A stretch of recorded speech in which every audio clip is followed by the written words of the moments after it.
How to mass send message and email to a contacts group on the Samsung Galaxy S24 series. First, tap on the home button to go back to the home screen. On the home screen, swipe up to go into the app screen. And from here, tap on contacts. Next, tap on the menu button. Then in here, you want to tap on groups to expand the list. Then tap on the group that you want to send out the mass message. Next, tap on the menu button, and then you can choose to send message or send email. So select one of the options.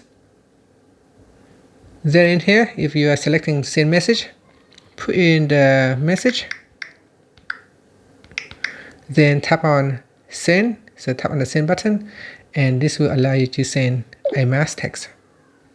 And that's it. Now the reason why it failed here is because my phone does not have credit, and secondly, some contacts might not have a phone number.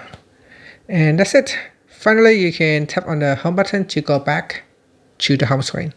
Thank you for watching this video. Please like and subscribe to my channel for more videos.